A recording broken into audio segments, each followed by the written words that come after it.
बिस्मिल्लाहिर्रहमानिर्रहीम। Last video में हम डिस्कस कर रहे थे होम्योस्टेसिस के बारे में, और उसके अलावा हम देख रहे थे कि उसकी सिग्निफिकेंस क्या है, और हमने ऑस्मो रेगुलेशन के बारे में पढ़ा। अब हम डिस्कस करते हैं एक्सक्रीशन, यानी ये वो टर्मिनोलॉजीज़ हैं, ये वो कंसेप्ट्स हैं, ये वो पॉइंट्स हैं जो कि होम्योस्टेसिस से रेलिवेंट है, होम्योस्टेसिस से मुतल्लिका पॉइंट्स हैं, मैकेनिज़्म है। अब हमारे पास अगला जो मैकेनिज़्म है वो है excretion.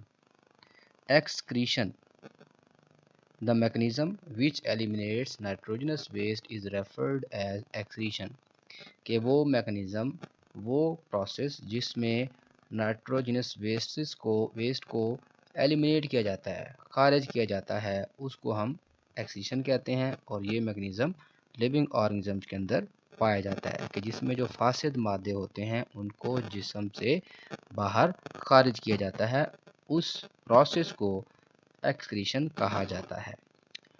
What is thermoregulation? Thermoregulation नाम से ही जाहिर है, thermo mean temperature, regulation mean किसी चीज़ को रेगुलेट करना, किसी चीज़ को कंट्रोल करना।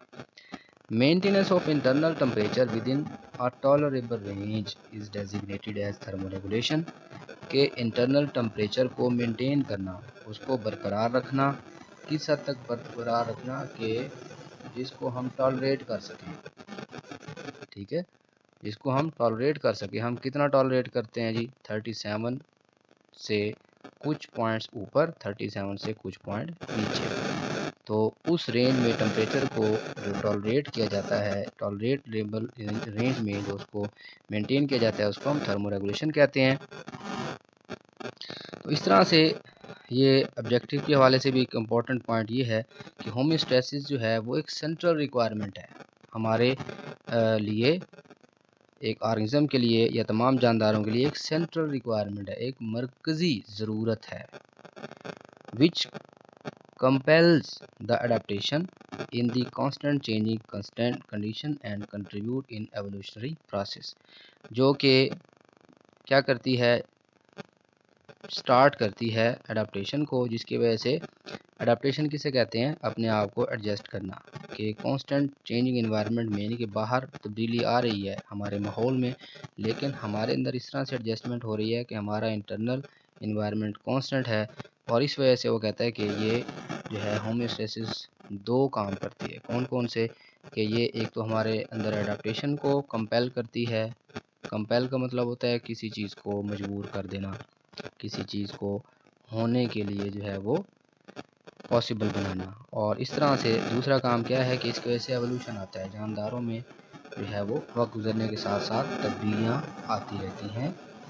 वो तब्दीलियाँ जो हमारे लिए बेटर होती हैं वो आगे चलती रहती हैं, और जो हमारे लिए बेटर नहीं होती वो ख़त्म हो जाती हैं। अच्छा जी, इसी तरह से हमारे पास जो अगला टॉपिक है वो है कंट्रोल सिस्टम। कंट्रोल सिस्टम किसे कहते हैं? कि होम्योस्टेसिस के लिए कंट्रोल सिस्टम जो है वो ज़रूरी होता है। कंट्रोल सिस्टम की जो है वो दो टाइप्स हैं। एक तो हमारे पास जो कंट्रोल सिस्टम है वो है फिज़िकल कंट्रोल सिस्टम, और जो दूसरा हमारे पास कंट्रोल सिस्टम है उसको कहते हैं लिविंग कंट्रोल सिस्टम। तो हम इनको देख लेते हैं, इनको कंपेयर भी कर लेते हैं, और इनकी हम स्टडी भी कर लेते हैं। फिज़िकल कंट्रोल सिस्टम, इसके जो है वो तीन कंपोनेंट्स होते हैं, सेंसर, कंट्रोल सेंटर, और तीसरा है हीटर और cooling unit.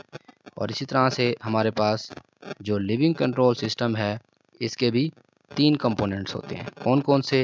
Receptor, control centre and effector. यानी कि जो फिज़िकल कंट्रोल सिस्टम है इसके भी तीन कंपोनेंट हैं, लिविंग कंट्रोल सिस्टम है इसके भी तीन कंपोनेंट हैं, और तीनों का काम भी तकरीबन मिलता जुलता है, एक जैसा है। तो हमारे पास जो ये कंपोनेंट हैं इनकी हम डिटेल में हम इनको देखते हैं कि हमारे पास अगर इनके जो कंपोनेंट्स हैं फिज़िकल कंट्रोल सिस्टम के, लिविंग कंट्रोल सिस्टम के, तो वो कौन कौन से हैं और उनका क्या फंक्शन है। तो फिज़िकल कंट्रोल सिस्टम और दूसरा हमारे पास लिविंग कंट्रोल सिस्टम है।